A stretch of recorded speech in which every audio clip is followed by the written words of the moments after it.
नमस्कार नमस्कार मित्रांनो, कसे आहात आपण सगळे. माझं नाव तर तुम्हाला माहितीच आहे. मी आहे प्रियदर्शन बाबू आणि माझ्या ह्या चॅनल बंबईया मसालामध्ये तुमचं खूप खूप स्वागत आहे. तर तुम्हाला तर माहिती आहे आपलं रोजचं कसं चालतं.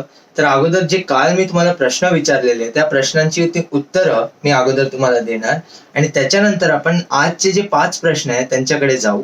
तर हे तर आपलं रोजचं चालतच राहणार.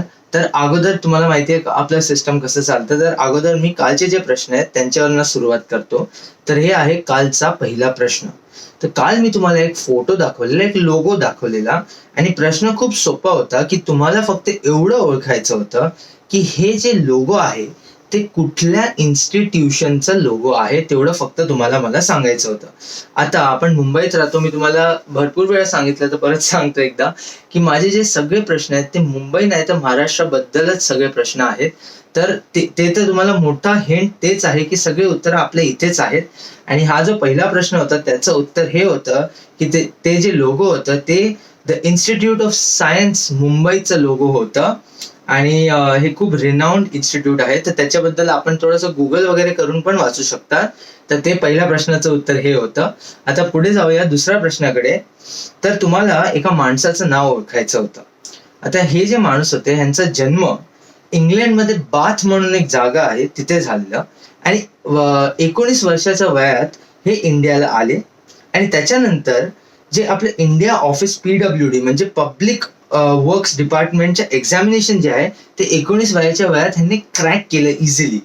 आणि हे बरेचसे वर्ष पुण्यामध्ये होते आणि त्याच्यानंतर ते बॉम्बेमध्ये आले. तर ह्या माणसाचं नाव काय होतं ते तुम्हाला मला सांगायचं होतं. तर ह्यांचं जे नाव आहे ते आहे फ्रेडरिक विल्यम्स स्टीव्हन्स. आणि हे जे आहे ते इंग्लिश आर्किटेक्ट आहेत आणि त्यांनी हे तुम्हाला काल प्रश्न विचारताना तुम्हाला हिंट दिलेलं, की जे व्हिक्टोरिया टर्मिनस आपलं जे छत्रपती शिवाजी टर्मिनस स्टेशन आहे त्याचे पण हे आर्किटेक्ट आहेत. आणि जे आपलं म्युनिसिपल कॉर्पोरेशनची बिल्डिंग आहे जे आपलं VT स्टेशनच्या समोर आहे ते ते पण ह्यांनीच आर्किटेक्ट करून पूर्ण डिझाईन केलं आहे. तर हे खूपच आणि आपलं जे सध्याचं जे मुंबई पोलीसचं हेडक्वार्टर जे आहे कोलाबाच्या जवळ तर त्याचं पण आर्किटेक्ट हेच आहेत. म्हणजे एवढे सगळे इम्पॉर्टंट बिल्डिंग आणि मॉन्युमेंट आपले जे मुंबई शहरात आहे तर त्यांच्यासाठी त्याचं श्रेय ह्यांनाच जायला पाहिजे. तर म्हणून ह्यांच्याबद्दल आपल्याला माहिती असणं पण गरजेचंच आहे. तर असंच हे दुसऱ्या प्रश्नाचं उत्तर होतं. आता पुढे जाऊया कालच्या तिसऱ्या प्रश्नाकडे. तर ऐका, परत तुम्हाला एका माणसाचं नाव ओळखायचं होतं. आता हा जो माणूस होता हा जॉन बेग जे कन्सल्टिंग आर्किटेक्ट होते गव्हर्नमेंट ऑफ बॉम्बेचे. त्यांना फक्त 10 मिनिटासाठी भेटलेले एका स्टेशन प्लॅटफॉर्मवर आणि तेवढ्यात त्यांचे जे ड्रॉइंग्स आणि पेंटिंग्स आणि स्केचेस होते त्यावरून एवढे इम्प्रेस झालेले हे जॉन बेग, की त्याने ह्या माणसाला लगेच नोकरीवरती ठेवलं. म्हणजे फक्त 10 मिनिटाच्या इंटरॅक्शन वरनं ह्यांना नोकरी दिली. आणि ते जेव्हा मुंबईला आले त्यांना कामासाठी जनरल पोस्ट ऑफिसमध्ये ठेवलेलं होतं. तर ह्या आर्किटेक्टचं नाव काय आहे ते तुम्हाला मला सांगायचं होतं. तर हे जे आर्किटेक्ट आहेत ह्यांचं नाव आहे जॉर्ज विटेट. तर विटेटचं स्पेलिंग सांगतो तुम्हाला, WITTET. तर ह्यांच्याबद्दल तुम्ही थोडं गुगल करून वाचू शकता आणि तुम्हाला अजून कळेल की कुठल्या कुठल्या बिल्डिंग आणि कुठल्या कुठल्या मॉन्युमेंट मुंबईमधील ह्याने त्याचं आर्किटेक्चर केलं आहे. तर असंच आपण हे होतं कालचा तिसरा प्रश्न. आता पुढे जाऊया कालच्या चौथ्या प्रश्नाकडे. तर ऐका, तर काय बोलतात त्याला, तर परत तुम्हाला एका माणसाचं नाव ओळखायचं होतं. आता हे जे होते ना ते युनायटेड किंगडमला गेले. 14 वर्षाच्या वयाला ते युनायटेड किंगडमला गेले आणि इंजिनिअरिंग करत होते. जेव्हा ते परत आले तेव्हा त्यांची एवढी चांगली त्यांची इंजिनिअरिंग स्किल होती, की त्याने जे बॉम्बे डाईंग आणि मॅन्युफॅक्चरिंग कंपनी आहे ते त्यांनी एस्टॅब्लिश केली 1879 मध्ये. आणि त्यांच्याबरोबर बरेचसे जे आपले टेक्सटाईल मिल्स जे आहेत मुंबईमध्ये आणि इंडियामध्ये सगळ्यांनी त्यांच्या सोबतच काम करायला घेतलं.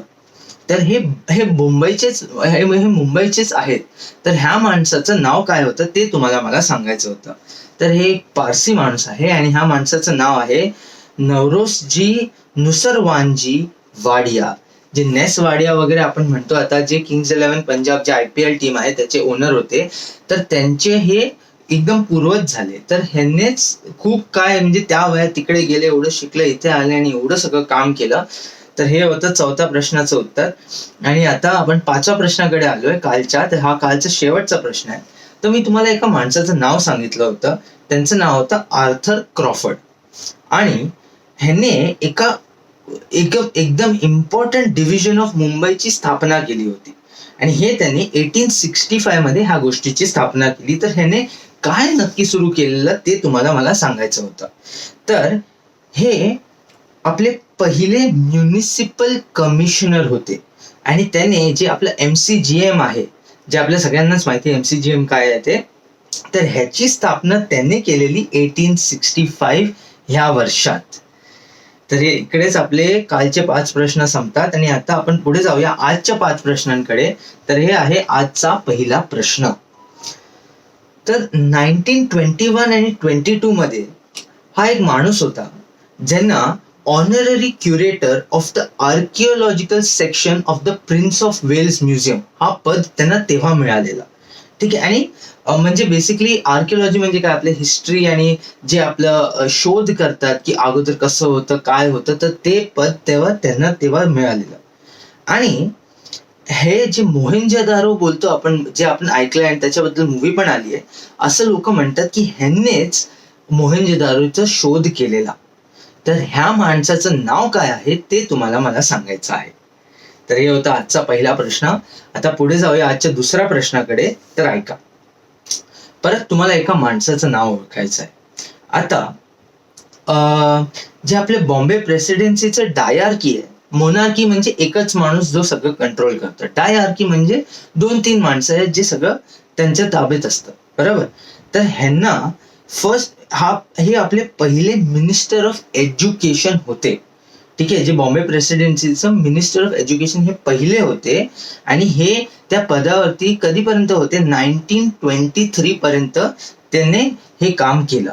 तर ह्या माणसाचं नाव काय आहे ते तुम्हाला मला सांगायचं आहे.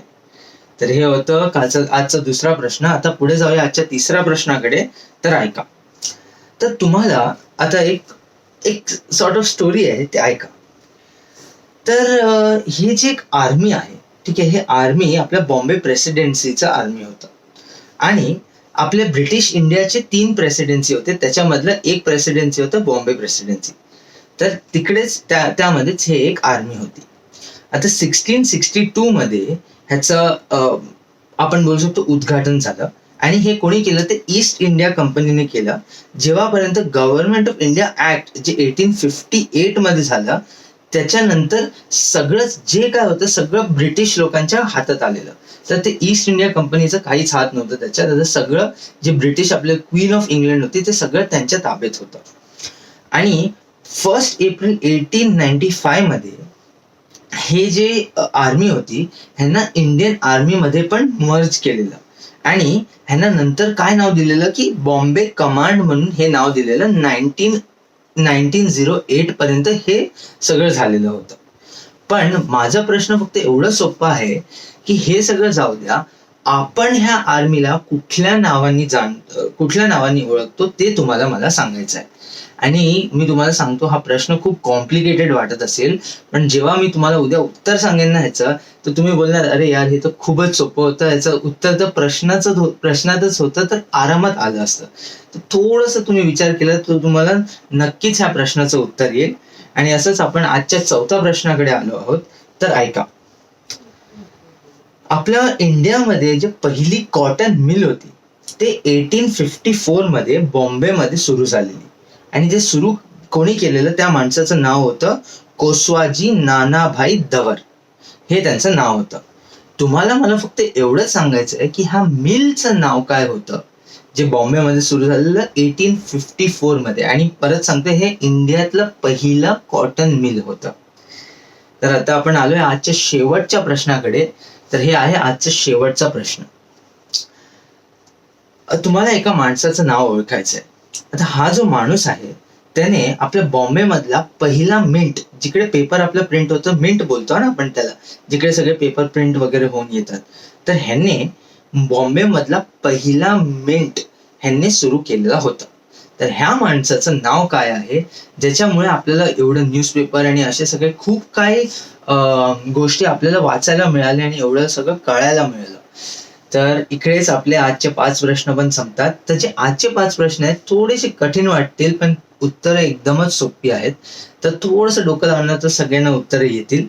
आणि मी तुम्हाला नाही कळले तरी काही प्रॉब्लेम नाही, कारण की उद्या तर मी तुम्हाला आजच्या 5 प्रश्नांची उत्तरं पण सांगणार आहे आणि अजून 5 प्रश्न पण विचारणार आहे.